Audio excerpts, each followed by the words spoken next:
Bienvenue dans ce nouvel épisode qui te donne les clés pour vivre ton cycle en toute sérénité. J'ai le plaisir aujourd'hui d'accueillir Héloïse. Bienvenue Héloïse. Merci Estelle pour ton accueil. Merci à toi d'être là. Je te propose tout de suite de commencer par te présenter pour les gens qui ne te connaissent pas. Oui, alors je suis Héloïse Georges, neurothérapeute. J'accompagne essentiellement les femmes qui souffrent de leur douleur de règles ou émotionnellement de leur cycle menstruel, avant, pendant les règles, après. Ça dépend de chaque femme. Et je les aide à aller trouver au niveau de la psyché qu'est-ce qui font qu'elles souffrent de leur cycle menstruel. Et en mettant de la conscience sur la cause psychique, ça permet de réinformer le corps. Merci. Du coup, par rapport à ce cycle menstruel, quel est le rapport que toi, tu entretiens avec le cycle menstruel? Qu'est-ce que ça représente pour toi au quotidien? Alors pour moi, au quotidien, ça représente déjà pour la femme un élément qui lui permet de procréer, d'avoir un enfant.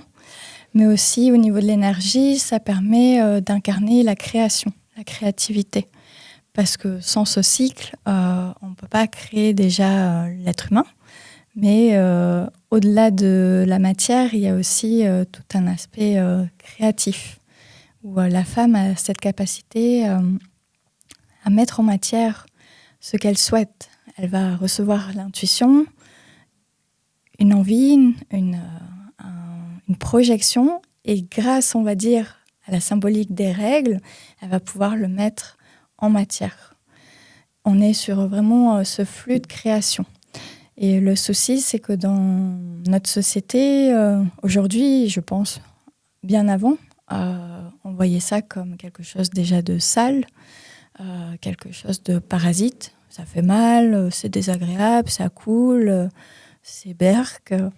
Et qu'au final, moi, dans mon quotidien, je le prends plus, ok, c'est là. J'en fais pas une maladie. Et à une époque, j'en faisais justement une maladie. Les règles, c'était douloureux pour moi, physiquement. J'avais mal au ventre, j'avais les jambes paralysées. J'étais désagréable. Je me souviens d'une grosse période où les règles prenaient beaucoup de place. Et avec mon ex, ça prenait aussi beaucoup de place. Donc, si j'avais mes règles pendant le week-end et qu'on passait le week-end ensemble, le pauvre... Voilà, il savait sans que tu le dises. Okay. Il savait, mais c'était une souffrance. Oui. Donc, c'est vrai que dans ma perception, du moment qu'on s'identifie à ça et qu'on donne cette importance à nos règles, à notre cycle menstruel, qu'on dit je vais en souffrir, je vais en souffrir. Du moment que je psychose sur ma régularité de mon cycle menstruel, eh bien forcément, c'est comme si le cycle menstruel, notre corps, il est un peu taquin. Il y aura des périodes où il va nous laisser des suspens et il ne sera pas là. Enfin, les règles ne seront pas là au bon moment. Peut-être 1 jour de retard, 2 jours de retard, 5 jours de retard. Et je remarque beaucoup ça, que du moment qu'on crée une psychose, ça le matérialise. Et du moment où je lâche prise et... Ok, si j'ai besoin d'observer mon cycle menstruel comme toi tu le transmets très bien, pour soit ma contraception, soit ma fertilité, savoir quand est-ce que je peux avoir un bébé, là c'est intéressant. Mais si je crée une psychose juste par principe de savoir quand je vais avoir mes règles pour anticiper tel et tel événement, savoir si je pourrais aller à la piscine ou pas, etc., ou si je vais être de mauvaise humeur ou pas, eh bien, effectivement, je continue de nourrir ça et je continue de l'autoriser à se mettre en place de cette façon-là. Et le jour où je lâche prise, mon cycle menstruel est beaucoup plus régulier, beaucoup plus fluide, beaucoup plus simple. Déjà, il y a vraiment ce lâcher-prise à accueillir et à intégrer. Mmh. Oui, ça a beaucoup de sens ce que tu dis. Je me rappelle justement, comme tu parles de notre perception qui peuvent influencer nos règles. Pendant des années, j'avais très mal en fait juste avant qu'elles commencent. Et un jour, je suis incapable de te dire pourquoi, je me suis rendu compte qu'en fait j'avais tellement peur qu'elles arrivent parce que au début aussi, il y a quelques années, j'avais aussi comme toi des menstruations très abondantes. Enfin voilà, donc c'était toujours une source un peu de stress. J'avais tellement peur qu'elles arrivent qu'en fait, je me crispais d'avance et ça me créait des douleurs. Et le jour où je me suis rendu compte de ça et où je me suis dit non mais tout va bien se passer, en plus maintenant je connais mon cycle, enfin ça, voilà, je vais gérer, il va rien se passer de grave, et bien les douleurs fortes que j'avais juste avant mes règles, et ben en fait elles ont disparu. Sans que je fasse rien d'autre que juste lâcher. Oui, c'est ça, oui. Mais comme tu dis, il y a vraiment cette perception. En fait, il y a tellement de femmes qui souffrent de leur menstruation qu'il y a vraiment ce nuage de négativité qui englobe le fait d'avoir ces menstruations. Le fait de, oui, mince, ça va tomber pendant mes vacances, oh, super. Et en fait, c'est tout à fait compatible d'avoir ces menstruations en vacances. Enfin, tout peut bien se passer, sauf si on a une pathologie ou comme ça. Mais on se conditionne déjà à chaque fois, ça va être embêtant, ça va me prendre la tête, ça va gâcher le bon moment. Et effectivement, peut-être bien que nos douleurs, elles viennent déjà en partie de simplement ça. Complètement. Et comme tu dis, elles viennent en partie certainement de ça. Et quand les femmes comme toi font juste un travail déjà de lâcher prise, il y a beaucoup de choses qui lâchent. Ça peut être des douleurs, ça peut être des émotions. Mais quand ça persiste, ça veut dire qu'il y a encore quelque chose d'autre caché derrière. On prend les douleurs de règles comme quelque chose de globalement banal, parce que y a quand même une majorité de femmes qui en souffrent. Mais finalement, c'est pas banal. On nous dit, dans toute la partie thérapeutique, si mon corps m'envoie des douleurs, c'est qu'il y a un message caché derrière au niveau de psychique. Les mots M-O-T-S qui n'ont pas été exprimés vont se transformer en mots M-A-U-X. Pourquoi ce serait différent pour le cycle menstruel? Pourquoi ce serait différent pour les règles? Oui. Et ça, je l'ai perçu il n'y a pas tant longtemps, finalement. Il y a déjà presque 3 ans, où... à force d'entendre les amis, mon entourage, oh mes règles, oh mes règles. Et quelques partenaires de vie qui m'ont fait remarquer, mais en fait t'es pas chiante toi quand t'as tes règles. Est-ce que c'est un compliment? C'est ça. Ouais.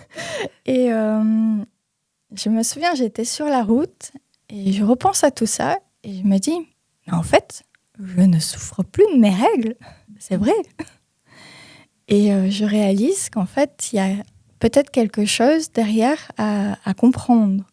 Donc, en rentrant le soir, je commence à ouvrir tous mes bouquins de thérapie, à essayer de trouver les liens, les causes psychiques, à faire ma propre introspection.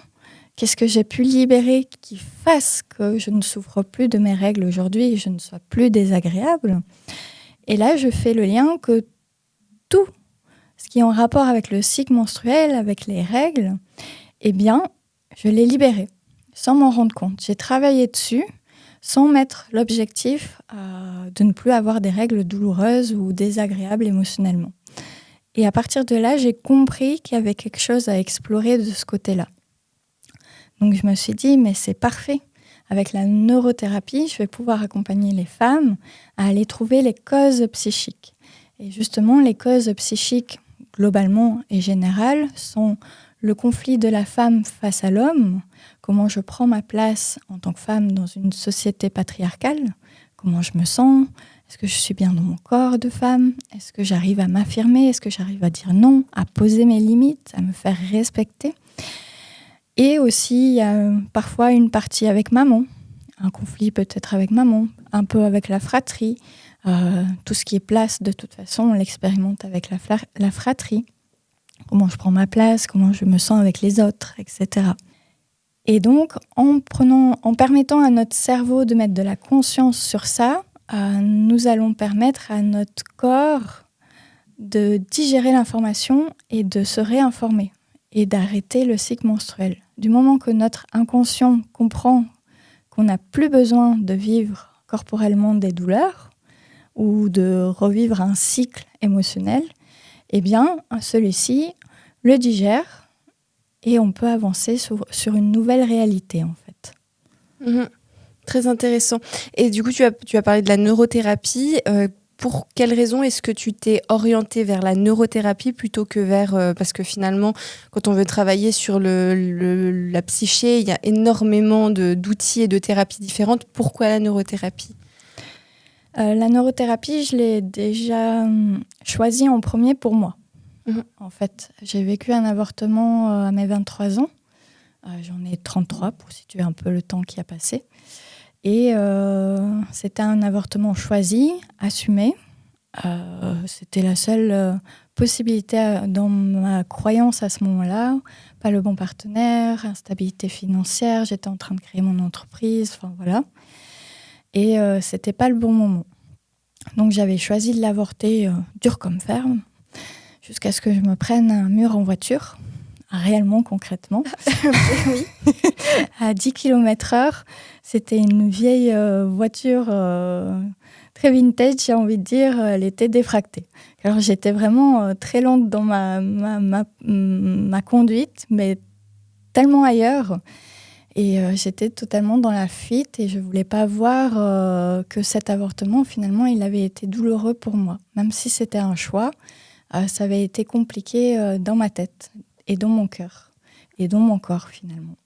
Donc je fuyais une dépression qui était quand même bien présente. Et j'ai une amie qui était voisine de boutique, on était voisines de boutique, qui me dit « Ah, il faut que je te présente quelqu'un ». Et elle me présente en fait le concepteur de la neurothérapie que je pratique aujourd'hui. Et Jean-Marc me sort une phrase un jour où je comprends qu'il a perçu quelque chose en moi. Et je me dis, tiens, je crois que j'ai un travail à faire. Donc je vais en première séance et de là, je comprends la puissance de cette méthode. Et je fais le choix de continuer cette méthode pour moi, au moins une fois par mois, pour aller voir qui je suis réellement, au-delà des identifications, au-delà des croyances, au-delà des peurs. Alors, je ne dis pas que je suis christique, invincible aujourd'hui. Je pense qu'on a toujours à libérer. Sinon, on ne s'incarnerait pas ici, on ne serait pas là dans cette expérience. Et c'est ça aussi qui est beau. Mais j'ai pu libérer beaucoup de sacs, on va dire. Et le hasard de la vie, on était à 2 heures de Montpellier, pour situer un peu, à Valréas. Le hasard de la vie, Jean-Marc nous annonce qu'il va déménager et créer son centre à Montpellier. Je suis native de Montpellier. Donc je dis, ah bon, Montpellier ? Et là, je lui dis, mais où ça à Montpellier ? Castelnau-le-Lez. Castelnau-le-Lez, mais j'ai mes parents qui vivent à Castelnau-le-Lez. Donc, où tu vas habiter ? Et là, il dit la rue. Je regarde sur la map. C'était à une rue de mes parents. Wow. Donc là, je réalise que ça y est, j'ai fait mon travail. Je le continue encore, mais j'ai fait le gros. Et aujourd'hui, la vie, elle m'envoie le message que peut-être que cette méthode, ça va être aussi la méthode que je vais pratiquer pour accompagner l'humain. Il faut savoir que j'étais artisan bijoutière pendant 10 ans et que c'était arrivé pile poil aussi à un moment où je commençais à avoir des doutes sur la bijouterie. Je m'y plaisais plus autant, je manquais de créativité et l'être humain m'a toujours fascinée. Donc tout s'est assemblé d'une façon parfaite. Et je me suis cassé la main droite. Donc on est sur une cause à effet comportemental en fait. Quand on est en dualité intérieure et qu'on n'arrive pas à franchir des pas, à oser, le corps au bout d'un moment il trouve une solution. Donc finalement, main cassée droite, alors rationnellement c'est illogique. Je suis tombée en buggy, ma main elle s'est cassée lors de l'accident. Oui, c'est rationnel, mais au niveau de l'inconscient, il y a quand même une cause à effet qui n'est pas négligeable. Et si je voulais bien réparer ma main droite, c'était aussi aller comprendre pourquoi j'ai vécu ça, pourquoi j'ai attiré ça à moi. Et en mettant de la conscience, j'ai perçu qu'en fait, je voulais plus de la bijouterie et que je n'osais pas assumer le fait que je voulais être thérapeute aujourd'hui. Et grâce à cette main, j'ai pu mettre les choses en place et pouvoir avancer dans la profession qui me passionne. Joli parcours. Génial. Si on revient à cette neurothérapie, est-ce que tu peux nous expliquer un petit peu dans les grandes lignes comment ça fonctionne en fait ? Oui. Je pense qu'on a compris que ça vient travailler quelque part là, mais quels sont les outils principaux qu'on utilise, en tout cas que toi, dans ton parcours et dans la formation que tu as fait, tu utilises dans ta pratique ? Oui. Alors comme tu dis, effectivement, on va travailler avec le cerveau. Il faut savoir que de 0 à 21 ans, il y a des choses qu'on n'est pas en capacité de comprendre et de digérer. Donc notre inconscient qu'on utilise à 95% et qui fonctionne en mode automatique, c'est la partie du cerveau qui va faire fonctionner notre corps sans qu'on ait à réfléchir. Eh bien, vu que les traumas de 0 à 21 ans vont se stocker dans l'inconscient, après 21 ans, dans notre vie d'adulte, on va répéter des schémas qu'on ne veut plus, mais qui sont toujours là, des émotions qu'on ne veut plus, mais qui sont toujours actives, parce que notre cerveau, notre inconscient, croit que c'est toujours actif. En fait, il le met en route comme quand on respire. Pour lui, c'est là. C'est stocké dans l'inconscient et ça ne bouge pas. Et du moment qu'on permet au conscient d'aller regarder dans l'inconscient et de faire le lien que c'est terminé, qu'on n'en a plus besoin, et de digérer l'information, eh bien, le cerveau va digérer cette mémoire à long terme et donc le digérer finalement définitivement. Et c'est là qu'on va pouvoir changer de réalité. Par exemple, pendant toute mon enfance, on me dit que je suis nulle. Je vais créer la croyance de « je suis nulle ». Le jour où je permets à mon cerveau de mettre de la conscience sur cette croyance, d'où ça vient, eh bien, du jour au lendemain, je vais me sentir bien et mon entourage me dira « mais j'ai toujours su, de toute façon, que tu étais intelligente ». Oui, évidemment. Et ben oui, évidemment. Et là, tu restes très bête. Oui. Mais tu comprends aussi que c'est qu'une question de réinformation. Le cerveau, c'est comme un programme d'ordinateur, bien qu'on ne sommes pas une machine, mais il y a un process aussi qui est assez simple et physiologique, où je digère, je réinforme et ça change. Tant que je nourris et que je m'identifie à une croyance, c'est toujours là et ça se met en route. Et la neurothérapie, justement, va permettre ce processus. Alors, une séance, par exemple, de neurothérapie dure 3 heures. Et il y a une partie écriture où je vais aller décoder l'inconscient, comprendre quelles sont les causes psychiques dues à la problématique, juste par parfois le nom, le prénom, l'écriture. Déjà, l'inconscient sait qu'il vient se libérer de quelque chose, donc il va faire en sorte de me montrer à travers l'écriture tout ce qui ne va pas. Alors ça, c'est super intéressant et je suis sûre que les gens vont se dire « À quoi dans l'écriture on voit des choses ?» Est-ce que tu peux simplement nous donner quelques exemples concrets dans les choses un peu... je sais qu'on en a déjà parlé plein de fois et je trouve ça incroyable, mais 2-3 choses un peu qui ont tendance à revenir dans l'écriture et qu'est-ce que ça peut signifier juste pour que les gens se rendent compte de sur quoi ça se base. Par exemple, vous pouvez prendre... une feuille où vous avez écrit, si vous voyez des croix, ça peut être à travers les T, ça peut être à travers les plus, eh bien vous vous dites « Ah, peut-être que j'ai un deuil qui n'a pas été fait ». Et le rationnel va dire « Oui, mais j'ai mis un plus parce que je voulais dire ça plus ça ». Ou « Oui, mais T, ils sont comme ça, pourquoi ce serait lié à un deuil ?» Alors oui, continuez d'écrire comme vous écrivez, mais si vous venez pour un travail thérapeutique, et que vous venez chez moi ou chez un autre neurothérapeute ou thérapeute qui travaille avec l'écriture, s'il voit des croix, il va vous poser la question « c'est qui est mort ?» Et là, vous allez faire de suite le lien avec quelqu'un. Ou peut-être que vous allez rester en surface à me dire tous les décès. Et par l'écoute active, je vais sentir qu'il y a peut-être plus une personne. Donc je vais poser la question « c'était comment avec cette personne ?» Et là, il y a les larmes qui montent et on voit bien qu'il y a un deuil qui n'a pas été fait. Si le deuil avait été fait, quand un deuil est fait, on en parle plus librement, plus simplement. C'est OK. Quand il y a un deuil qui n'est pas fait, on va voir la gorge qui se noue, des larmes qui montent, etc. Autre chose qu'on peut percevoir sur une feuille peut-être pas pour votre écriture même, mais si vous venez en séance, si je trouve plein de rayures, je peux me poser la question, c'est quoi le raté dans votre vie ? Ou alors, s'il y a beaucoup de doubles lettres, 2 L d'affilée, 2 R, mais les lettres très visibles. Ça ne va pas être juste le mot qui est comme ça. C'est comme si votre inconscient voulait me montrer regarde, il n'y a que des doubles.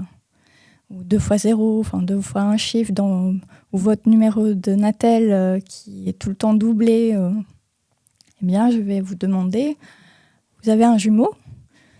Et là, vous allez me dire soit oui, soit non. Ah, mais c'est bizarre, ça me fait quelque chose quand vous me posez la question. Ça veut dire qu'il y a eu une mémoire de jumeaux au niveau périnatal. Donc peut-être un jumeau a commencé à se former avant la première échographie. Et vu que c'était pas, il n'y avait pas la place, ou finalement il n'était pas là pour rester, eh bien, même si il n'a pas survécu, même s'il n'est pas né, la mémoire cellulaire s'en rappelle. Et se rappelle qu'il y a un manque de l'autre. Donc on va être tout le temps dans notre vie dans le besoin de chercher l'autre, notre jumeau en fait. Peut-être qu'on va acheter et faire les courses par 2. On va toujours prendre tout à double pour nous et pour notre jumeau. Peut-être que quand on prend un café, on prend toujours 2 crèmes. Voilà, c'est des petites choses qu'on peut percevoir au quotidien, mettre de la conscience. Et en tout cas, pour nous, sur la feuille, en tant que thérapeute, c'est visible. Et c'est important de libérer cette mémoire, par exemple, du jumeau, parce que, au-delà du fait que c'est cool d'avoir un jumeau, de partager avec un imaginaire, on va dire, ça peut être handicapant, parce qu'on va être tout le temps dans la recherche de combler un manque, combler un vide, soit par l'alimentation, soit par... justement, toujours acheter à double. Finalement, ça ne nous fait pas faire toujours des économies. Soit en vivant de l'attachement toujours à l'extrême avec les autres, nos partenaires, nos amis, etc. Et pour, si ça peut intéresser les gens, donc l'analyse de l'écriture, ça ne se fait pas qu'en neurothérapie. Ce que tu m'avais dit, ça se fait aussi dans les milieux judiciaires. Complètement. Donc c'est vraiment une approche qui est validée, qui est beaucoup utilisée et qui peut s'apprendre. Complètement. Ça peut s'apprendre. Il y a des formations spécifiques pour ça. Après, la lecture judiciaire est complètement différente que la lecture thérapeutique, bien qu'elle peut se rapprocher. On peut comprendre beaucoup de comportements.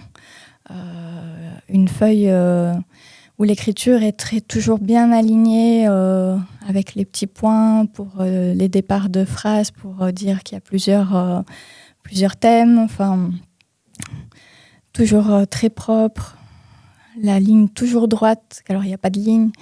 Ça, on voit un comportement de perfection. Alors, c'est très bien. Mais ça peut donner des pistes au niveau judiciaire. C'est un perfectionniste, c'est un contrôlant. Au niveau thérapeutique, ok, c'est un contrôlant ou une contrôlante. Du coup, ça va me donner des pistes. Ah, petite blessure d'injustice. Ok, petite blessure d'injustice. Est-ce que ça m'intéresse pour sa problématique ? Oui. Ok, si c'est une femme, je sais qu'il y a quelque chose à aller voir du coup plutôt du côté de maman. Si c'est un homme, plutôt du côté de papa. Et là, la question c'est à quel moment vous avez vécu de l'injustice, avec maman ou avec papa ? Qui sait qu'il y avait de l'attente de votre part, etc. Donc la blessure d'injustice est intéressante parce qu'on va créer un perfectionnement par peur du jugement et du regard des autres. Donc, du moment qu'on est identifié à cette blessure, eh bien, on va chercher à tout faire parfait. Et on ne sera jamais capable, ou on va mettre du temps avant de rendre un projet, rendre un travail, parce qu'on veut toujours cette perfection. Et tant qu'il n'y a pas tous les éléments, on ne se sent pas capable, on ne se sent pas à la hauteur. Donc, c'est une blessure hyper intéressante aussi à explorer. Oui, tu parles de blessures parce que justement, les blessures, c'est aussi un outil que tu utilises dans ta pratique. Est-ce que tu peux nous en dire un petit peu plus sur ce concept de blessure ? Oui, avec plaisir. Oui,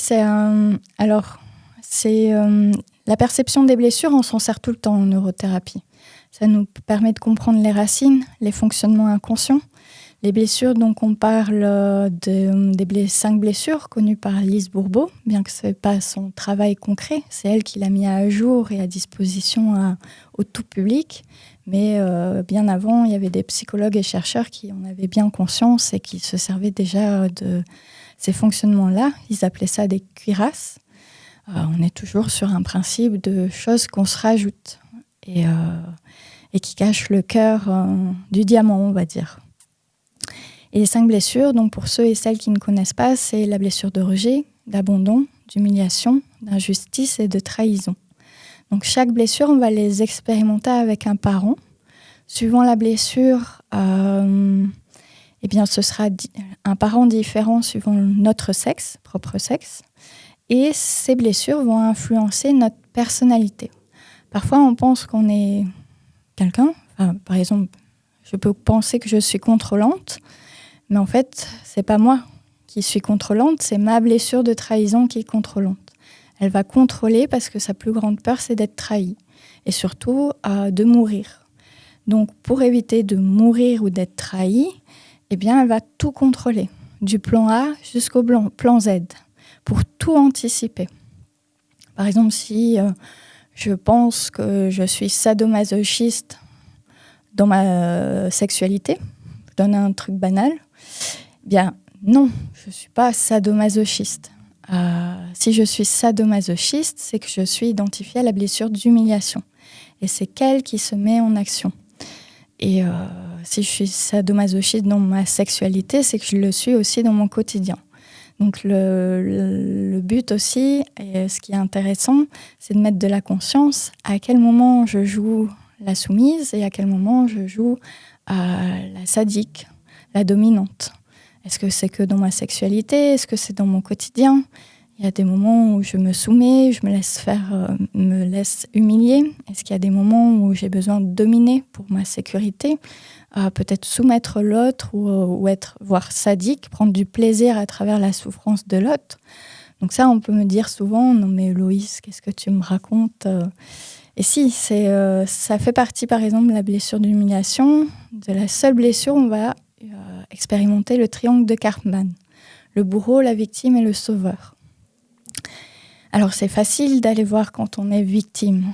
Et c'est totalement compréhensible, légitime. C'est facile d'aller voir quand est-ce que je suis la sauveuse et que je me plie en 4 pour aller accompagner l'autre. Mais c'est plus dur d'aller voir sa petite bourreau ou sa grande bourreau. On peut jouer des grands bourreaux, comme on le voit dans les films, mais aussi une petite ou un petit bourreau. Celui-ci, c'est celui qui peut prendre par exemple du plaisir à travers la souffrance de ceux qui sont méchants. Par exemple, ma voisine, je l'aime pas, elle m'embête. Demain, elle tombe et elle se fait mal à la jambe, elle finit avec un plâtre. Ben, je vais me dire, bien fait pour elle. C'est du sadisme. C'est un petit sadisme. C'est du sadisme. On l'est sûrement tous un petit peu, du coup. Hein. Complètement. À un moment ou à un autre, oui. Exactement. Mais pour libérer les blessures, suivant leur fonctionnement, il faut aller mettre de la conscience sur toutes les facettes. C'est pas juste quand on est victime. C'est important, c'est le premier pas. Mais si je veux totalement me désidentifier d'une blessure et qu'elle arrête d'influencer ma personnalité et qui je suis vraiment, il va falloir aller voir justement les facettes moins agréables. Et donc, en neurothérapie, on va travailler avec les 5 blessures. On va travailler aussi à l'oral, avec l'écoute active. L'oral, comme l'écriture, dit beaucoup de choses. Le comportement aussi du corps. Ça va nous donner des pistes sur toujours les racines. On est toujours à la recherche des racines, à ce qui se cache dans l'inconscient, pour permettre au conscient de digérer l'information. Après, il y a une partie pratique où l'homme ou la femme est invité, les yeux fermés, à aller revivre à 100% le trauma. Donc ça, c'est pas agréable. Souvent, ça peut mettre d'ailleurs un frein. On me dit « Ah non, je veux surtout pas revivre ». Mais on se rend pas compte que ça fait peut-être 20 ans que je le revis déjà inconsciemment dans mon quotidien. Et le revivre finalement pendant 2 heures, ça vaut quand même le coup de le revivre pleinement, une bonne fois pour toutes, et que le cerveau le digère définitivement.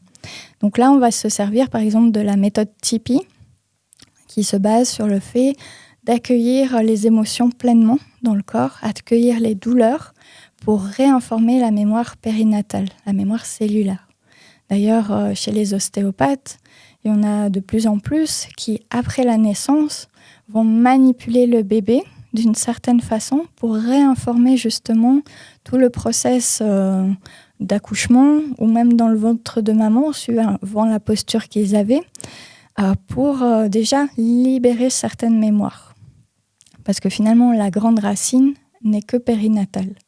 De 0 à 21 ans, on va expérimenter le bagage d'âme, le bagage qui s'est fait au niveau périnatal, transgénérationnel, etc. Donc, grâce au fait d'aller accueillir émotionnellement complètement nos traumatismes, accueillir les douleurs dans le corps, les stress, les peurs, eh bien, ça va permettre au cerveau de digérer. Et moi, en supplément, je suis là pour enclencher la communication du cerveau droit et gauche. Le conscient et l'inconscient vont communiquer ensemble par le fait que je vais tapoter les genoux à une certaine fréquence. Donc, en méthode connue, il y a l'EFT. Donc, on n'est pas sur le même tapping en neurothérapie, mais l'EFT, il y a beaucoup de livres qu'on peut se fournir et c'est aussi un très bel outil juste pour le quotidien. Ok, j'ai une émotion, je vais aller chercher quel méridien du corps je peux les tapoter pour digérer cette émotion et que je puisse mieux avancer dans ma journée. Alors, généralement, quand on est tout seul, on ne va pas faire un grand travail d'introspection, mais l'idéal, c'est de faire un travail d'introspection. Ok, qu'est-ce que ça me fait ? À quel moment j'ai pu vivre ça ? Etc. Et il y a aussi le MDR en méthode connue. On va aller digérer à travers un mouvement oculaire. Donc c'est finalement la neurothérapie et un ensemble de toutes ces méthodes. Elle a pris les pépites de chacune de ces méthodes et on a fait un concentré. Ouais, il y a un peu de comportementalisme, de psychologie, d'hypnose, enfin de techniques propres à l'hypnose. Et oui, ça, je pense, c'est tous des paramètres qui du coup parlent parce que c'est plus connu. Oui. Et du coup, on peut dire que la neurothérapie, c'est un peu un mélange de tout ça. Et puis après, j'imagine que selon le formateur, chaque formateur a aussi ses outils qu'il va transmettre. Et toi, tu as reçu certains outils spécifiques et c'est vraiment très, très intéressant. Si on en revient au cycle menstruel, donc tu as déjà mentionné avant, par exemple, le lien en tant que femme de sa place vis-à-vis de l'homme qui peut impacter notre cycle menstruel. Est-ce qu'il y a d'autres tendances que tu peux observer vraiment spécifiques aux problématiques menstruelles ? Et je pense, si on va encore plus loin, des tendances dans certaines pathologies comme l'endométriose ou le syndrome des ovaires polykystiques, des choses qui ont tendance un peu à revenir. Oui. Alors, c'est intéressant que tu me parles de ces fonctionnements-là corporels, parce que là, on est sur des racines complètement différentes. Donc, je ne dirais pas qu'il y a une tendance collective et globale. En tout cas, ce n'est pas parce qu'il y a quelque chose au niveau des règles que la racine est la même pour toute règle, on va dire. Donc, par exemple, l'endométriose sera plutôt un conflit avec maman. D'ailleurs, on est sur une maladie qui finit en ose. Donc, toute maladie qui finit en ose nous invite à oser dans la vie. Donc, dès qu'on est à reculons et qu'on n'ose pas, eh ben, notre corps nous le rappelle. Donc, finalement, pour aller au-delà de la maladie, je ne dirais pas jusqu'à guérir. Je ne sais pas jusqu'où on peut en guérir, mais déjà, se faire du bien, c'est oser au niveau de l'endométriose. Et je pense que quand on écoutera son corps de cette façon-là, il y aura déjà des symptômes qui vont s'adoucir. Je ne sais pas, moi j'ai toujours espoir que tout disparaisse, mais déjà il y a des choses qui vont s'adoucir et le vivre au quotidien sera beaucoup plus facile. Tout ce qui est les ovaires touchés, ça peut être un cancer, ça peut être des kystes. On est vraiment sur la créativité. Les ovaires nous invitent à être créatives et finalement, c'est qu'on revient un peu sur le oser.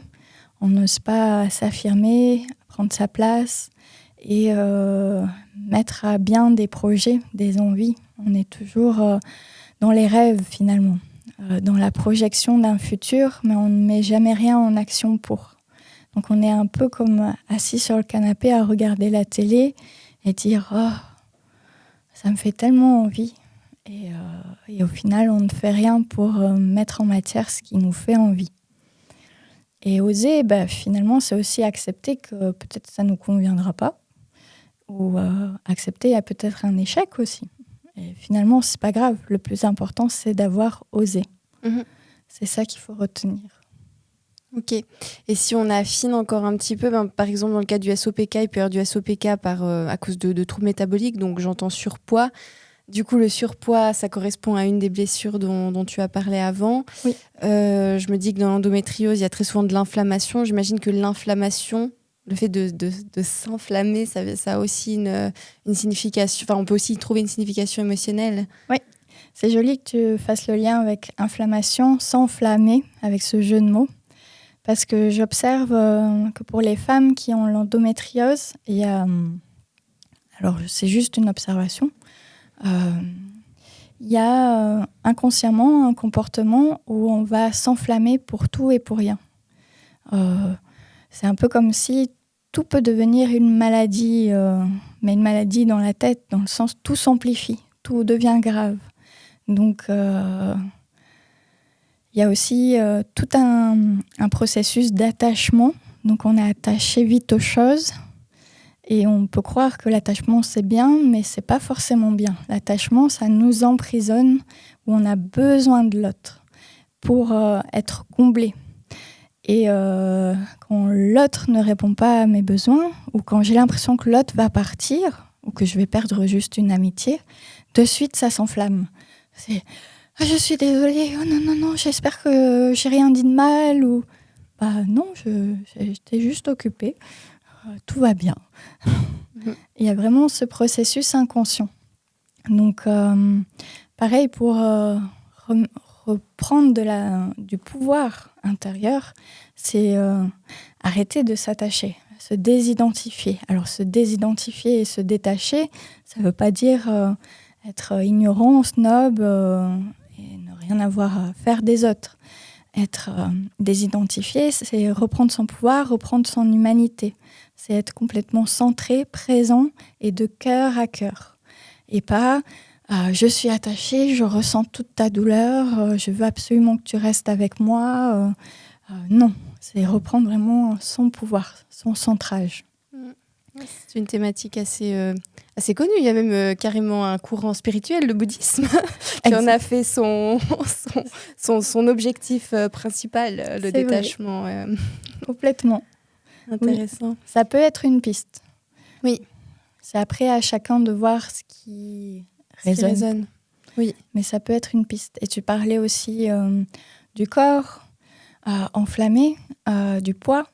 Et tu as fait le lien avec les blessures. Et effectivement, endométriose, il y a du poids au-delà de l'inflammation.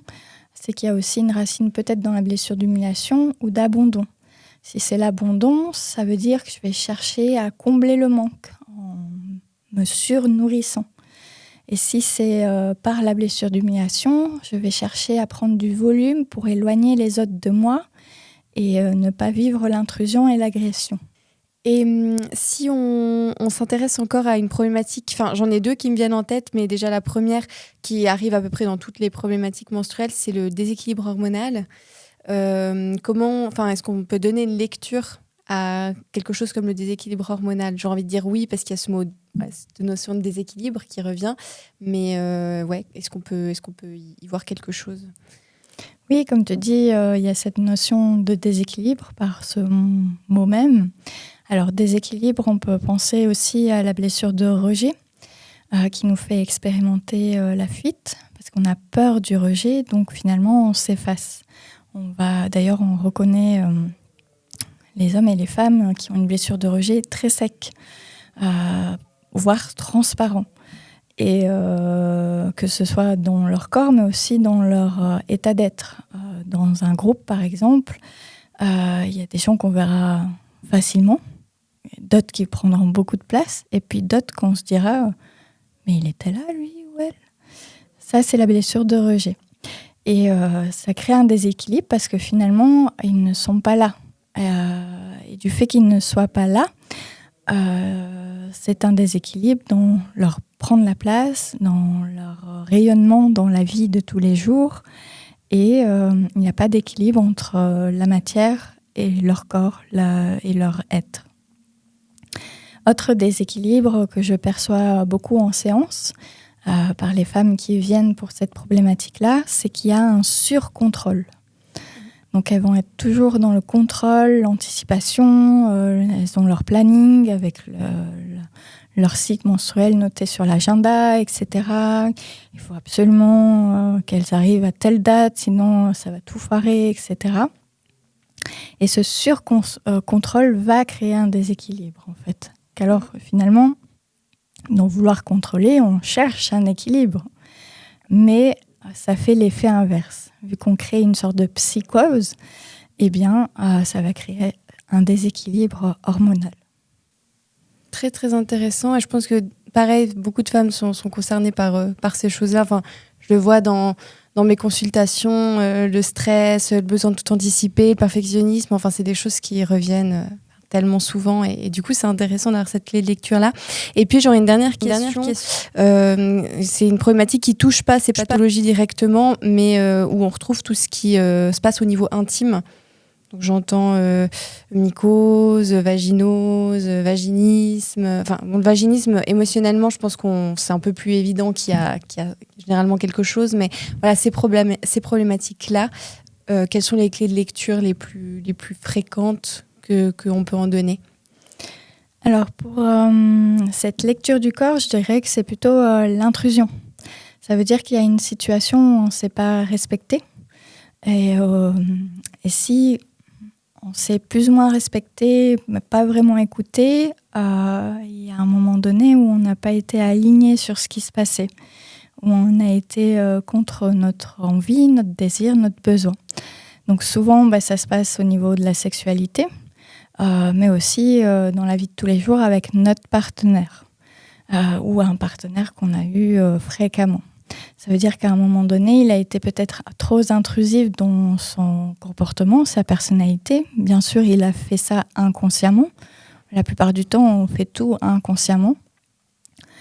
Mais nous, on l'a mal vécu. On l'a mal vécu parce que ça nous a rappelé une situation au niveau de l'inconscient, parce que ça a été intrusif, désagréable. Et ça peut être aussi dans la sexualité. Peut-être que notre partenaire avait envie, mais nous, on n'avait pas envie, on n'a pas assumé pleinement notre non. Ou alors c'était un tout petit oui. Voilà. Donc ça aussi, ça peut être vécu comme une intrusion et on n'a pas su poser ses limites, on n'a pas su s'affirmer. D'ailleurs, la cystite, c'est aussi toute une question de terrain, de territoire. Ou pareil, il faut apprendre à faire respecter son territoire, son terrain. Et tant qu'on ne le fait pas, la cystite, elle revient. Oui, ouais, c'est hyper intéressant ce que tu dis là, parce que il y a quelques années, justement, un homme que je connaissais avait dormi chez moi. Et sur le moment, j'étais très contente qu'il soit là. Hein. Puis au moment de me coucher, je me suis dit... quelque part, j'avais pas envie qu'il soit là parce que finalement, c'était chez moi. La nuit, c'était mon petit cocon et tout. Et je me disais, ouais, il a pas trop sa place là. Et c'est vraiment très drôle parce que le lendemain, il est parti en fin de matinée.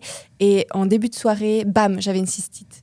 Et je suis tout de suite allée regarder quelle était la signification, parce que comme j'en avais jamais eu, je me suis dit, là, il y a forcément un truc. Et effectivement, j'avais vu que c'était en lien avec le territoire. Et c'était tellement ce que j'avais ressenti, en fait. C'est chez moi, et puis en fait, il devrait pas être là, que mon corps, là, il a réagi d'une façon... Et j'en ai plus jamais eu de cystite, par exemple. Magnifique. C'est assez dingue, en Oui. fait. Voilà, je ne réinviterai pas cette personne à dormir chez moi, du coup, j'ai compris. mais c'est fou. Trop joli. Oui, c'est fou. Ton exemple, il est parfait. Alors là, c'est un cas particulièrement marquant. Hein. Parfois, c'est des choses qui viennent s'installer sans qu'on s'en rende compte. Mais quand ça arrive, je trouve toujours super intéressant. Dès que j'ai un problème de santé qui sort de l'ordinaire, je vais tout de suite regarder la signification. Et très souvent, je me dis, ah ouais, c'est ça, quoi. ça parle. Et des fois, juste de le conscientiser sans forcément aller faire une thérapie, parce que des fois, c'est pas nécessaire. Hein. Là, c'était une petite chose, mais des fois, juste de conscientiser le déclencheur, tout de suite, le problème, il disparaît ou il s'atténue dans l'heure. C'est assez impressionnant. Oui, complètement. Et c'est un très bel exemple que tu donnes là et que finalement, les spectateurs et spectatrices peuvent écouter. Aujourd'hui, avec Internet, on a des milliers d'outils. Donc, aller voir une cause psychique dès qu'il y a quelque chose d'anormal, c'est totalement possible. Alors, ne pas en faire une psychose, ne pas retomber dans des extrêmes. Dès qu'on a un petit bobo au doigt, pourquoi j'ai ça ?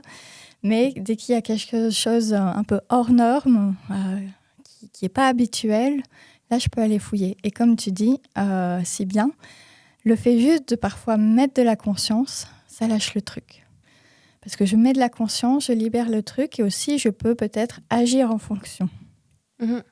Par exemple, le lendemain, je lui dirais « Non, finalement, je veux que tu partes. » C'est ça, parce que j'ai une cystite, donc voilà, mon corps n'est pas d'accord.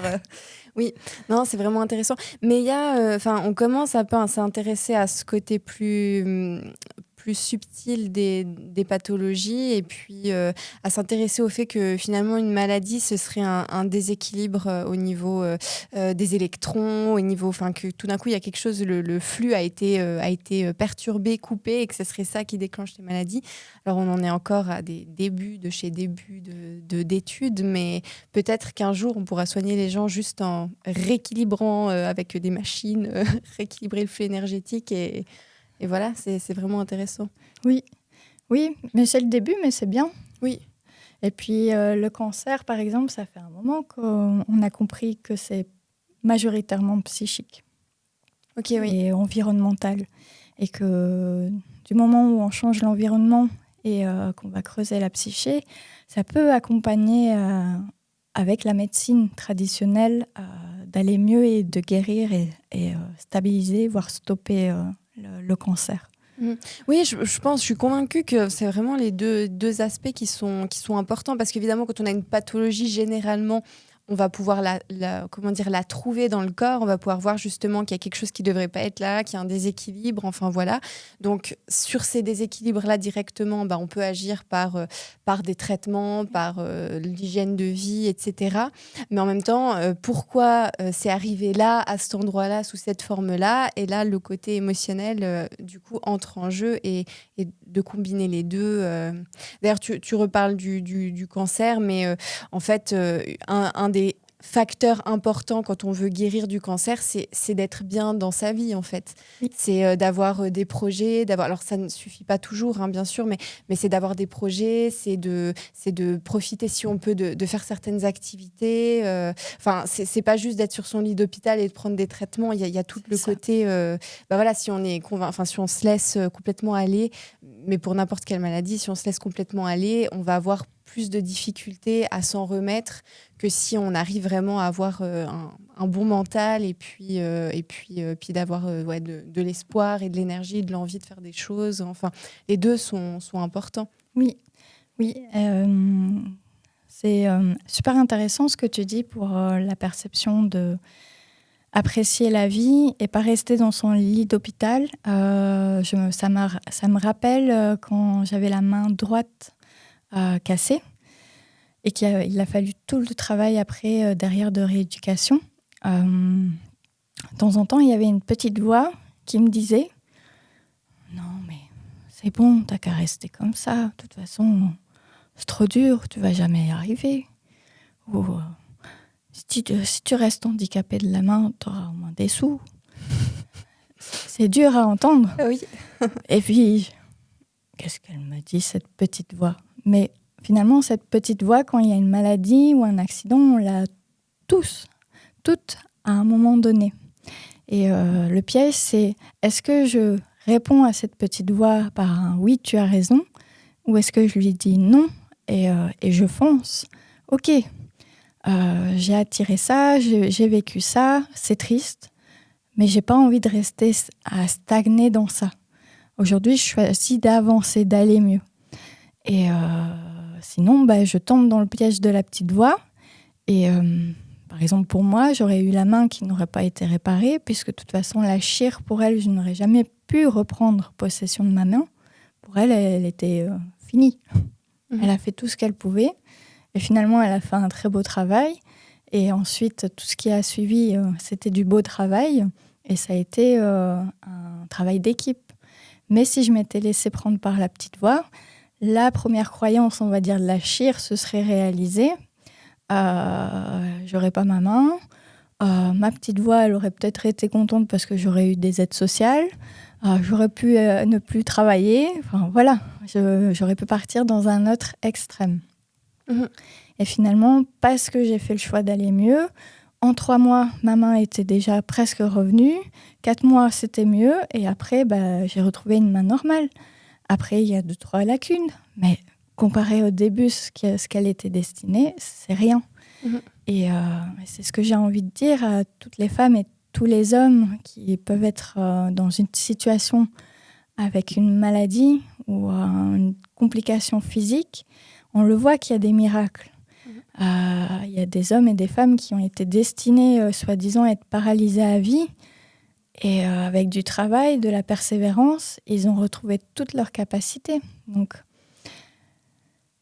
c'est dur parfois à entendre, mais c'est aussi une question de choix. C'est une question de qu'est-ce que je nourris et quelle voix j'écoute. Oui. Après, si on apporte quand même un peu de nuance, parce que ce sont des sujets comme assez sensibles. Moi, personnellement, je connais carrément des personnes qui avaient vraiment cette soif de vivre, etc., et qui sont quand même décédées de leur maladie. Mais parce qu'il faut bien garder en tête qu'il y a... Déjà, il n'y a pas de vérité absolue. Il n'y a pas de quelque chose qui va fonctionner pour tout le monde. Et puis parce que certaines situations sont... Enfin, il y a des choses, on ne peut pas tout comprendre. C'est ça. Et puis du coup, on ne peut pas tirer de généralité. Par contre, c'est sûr que si on prend soin de son corps physique et puis de sa santé mentale, on augmente ses chances de guérison en cas de problématiques de santé. Ça paraît assez évident. Mais après, bien sûr, il y a toujours des choses qui nous échappent. Et puis, voilà, comme l'endométriose, aujourd'hui, on dira qu'on ne peut pas la soigner. Et pour autant, je connais des personnes qui ont guéri de l'endométriose, dans le sens qu'ils n'avaient plus tout d'un coup de lésions, carrément, qui n'ont pas fait d'opération, mais un jour, il n'y avait plus de lésions. Et pourquoi, comment on peut expliquer ça?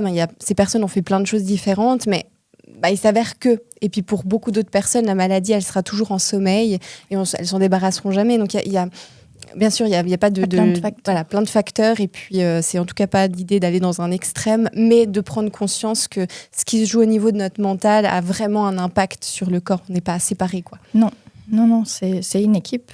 Et puis, comme tu as dit avant, c'est se donner sa chance et c'est aussi vivre. Ok, il y a ça, mais je m'autorise à vivre. C'est peut-être ça aussi, juste mon message. Et même si je n'ai pas de garantie de où est-ce que j'arriverai, au moins s'autoriser à vivre et à profiter de l'instant présent. Exactement. Parmi ces femmes qui viennent te voir, est-ce que... comment dire, les effets en général arrivent, les premiers effets arrivent assez vite après une séance, ou bien il faut en faire plusieurs? Comment tu perçois l'évolution de tes clientes?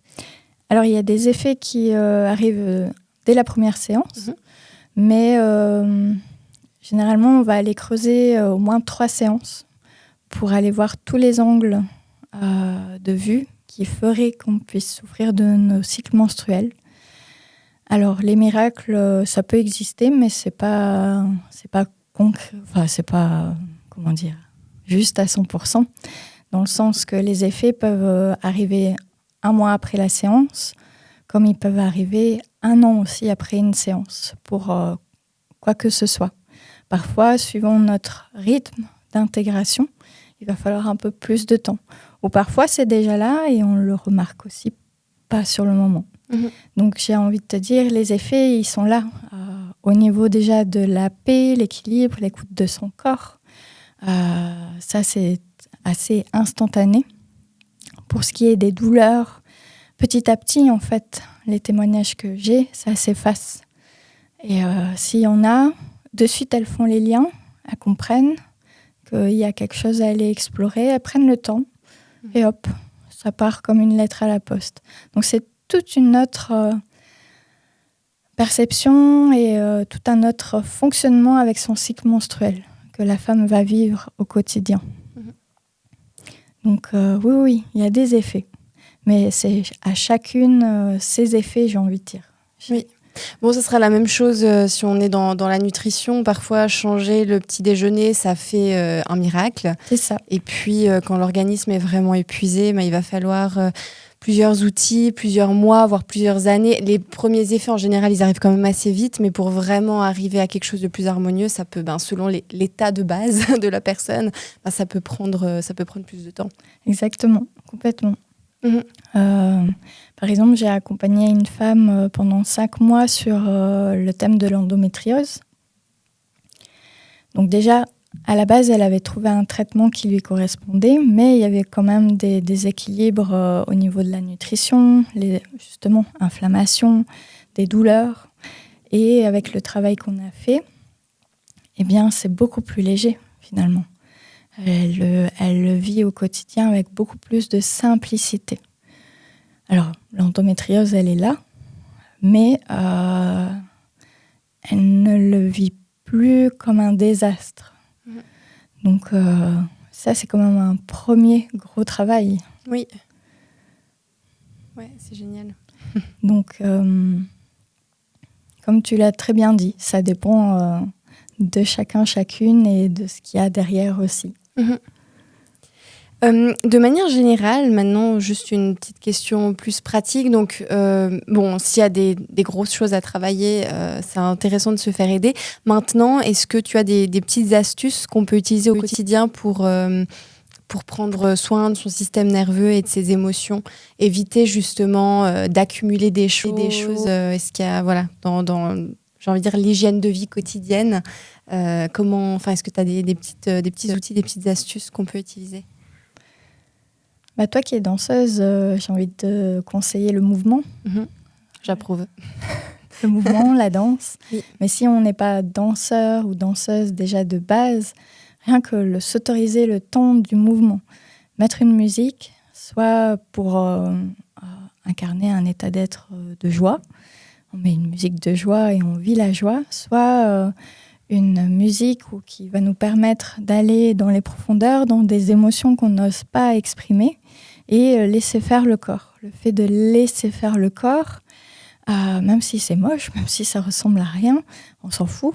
Ce qui compte, c'est laisser le corps s'exprimer, l'émotion s'exprimer. Donc ça aussi, ça peut amener de la digestion et de la réinformation. Courir, marcher vite, ça aussi, ça va permettre de libérer des choses à l'intérieur. Donc je suis en colère, au lieu de la garder en moi et la laisser, on va dire, moisir à l'intérieur, eh bien, je prends mes baskets et je vais courir. Si je ne peux pas courir, je vais au moins marcher vite. Et le fait de créer un mouvement alternatif dans le corps va créer justement la digestion naturelle du cerveau. Donc le cerveau conscient et inconscient vont communiquer ensemble et vont digérer la colère ou la tristesse. Donc quand je vais courir, c'est pas je vais juste courir, c'est je cours et je suis en colère. Je laisse tout lâcher. Si j'ai envie de crier, je crie, même si peut-être je croise quelqu'un, il va se dire c'est qui cette folle. C'est pas grave, c'est pour vous que vous le faites.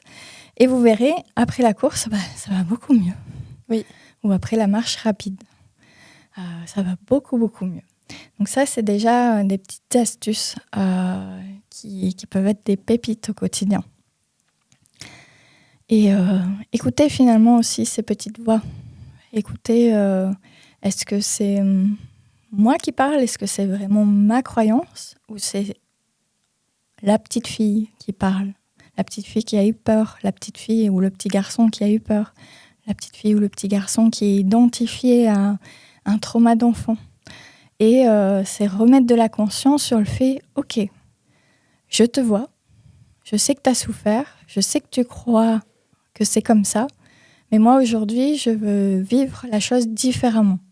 Et c'est oser changer de regard et oser expérimenter autre chose. Oser sortir de ce qu'on connaît pour voir que finalement, il y a quelque chose d'autre de plus intéressant. Ou voir que finalement, malgré ma croyance, c'est finalement différent. Il se passe autre chose. Donc, c'est oser aller au-delà de ce qui nous bloque. Alors, c'est pas toujours simple, parce que suivant la tétanie, ça peut être long, mais au moins essayer un petit pas. Se donner des petits pas. Ça, c'est les conseils que je pourrais donner. Merci, tu as parlé de la danse. Est-ce que toi, c'est un outil, enfin j'ai déjà la réponse, mais pour les gens qui ne te connaissent pas, est-ce que c'est un outil que tu utilises aussi avec les femmes que tu accompagnes? Est-ce que tu lui donnes une visée un peu thérapeutique à cette danse? Oui. Oui. D'ailleurs, on le voit aujourd'hui, il y a de plus en plus de formations de danse thérapeutique. Moi, j'explore la danse par rapport à qui je suis et comment je la perçois. J'ai fait 10 ans, non pas 10 ans, qu'est-ce que je voulais 6 ans au conservatoire. C'était ma passion, ça l'est toujours. Et j'ai compris avec le temps qu'en tout cas pour moi, elle était très révélatrice et très libératrice. Donc grâce à elle, si je bloque sur quelque chose, en amenant du mouvement, eh bien, je vais pouvoir débloquer et réinformer quelque chose. Et accompagner la femme dans ça, c'est pour moi important et enrichissant. Parce que, par exemple, récemment, j'ai été prise pour une retraite où j'ai accompagné des femmes à aller explorer le mouvement, des femmes entrepreneuses. Et il y avait une femme qui était présente et qui n'a jamais dansé. Et que pour elle, c'était le pire des challenges qu'on pouvait lui proposer. Et pendant toute la partie de l'atelier, elle était tétanisée et en larmes. Et à la fin, elle a réussi à se donner le courage et à amener du mouvement. Et pour elle, ça a été une libération. Et ça lui a permis de s'incarner en fait dans ce corps, d'assumer son corps, d'assumer qui elle est et de rayonner. Ok, je suis moi, j'ai le droit d'être moi. Et ça, pour ça, la danse, c'est extraordinaire. On ne penserait pas tout le travail qu'il peut y avoir derrière. Alors finalement, je demande à personne de suivre mes pas, mes mouvements. Je demande à chacun d'exprimer ce qu'il veut exprimer. Il peut passer 1 heure à faire ça s'il veut. Si c'est ce qu'il doit faire, qu'il le fasse. Et le résultat est, on va dire, instantané dans le sens libérateur. Ça me fait du bien. Oui.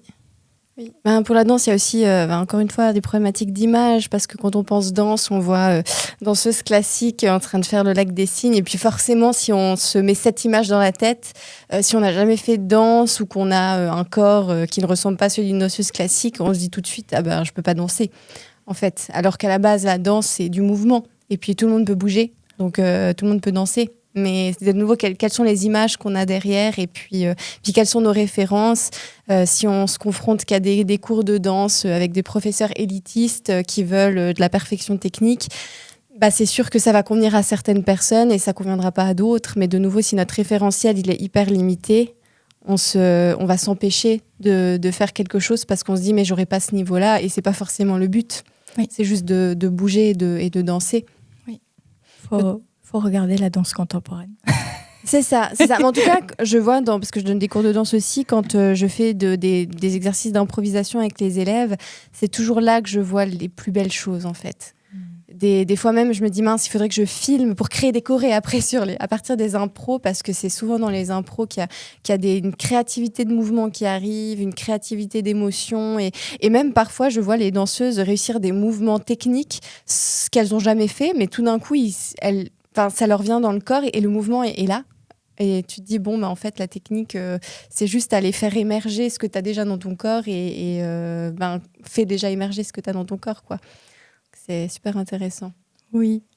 Donc, ça aussi, pour les personnes qui s'intéressent, il y aura ton compte Insta qui sera sur le lien de la vidéo YouTube. Tu proposes aussi certains événements de danse, des stages de danse. Donc, si ça intéresse les personnes, où justement, on n'est pas dans de la technique, mais dans de l'exploration.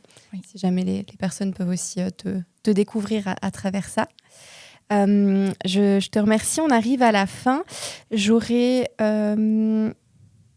Je pense que cette question, tu y as déjà répondu. Est-ce que toutes ces pratiques, elles ont eu un impact sur toi? Je pense que ça a été assez clairement dit.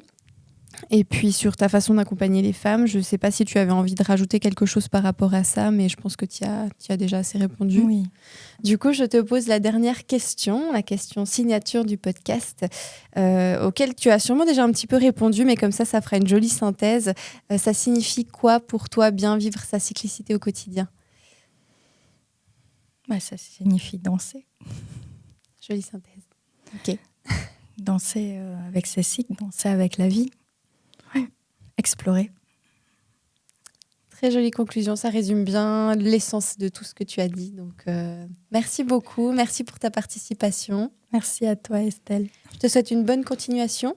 À toi aussi et merci. Merci à vous. Merci pour votre écoute et puis on se retrouvera tout bientôt pour un prochain épisode. À bientôt.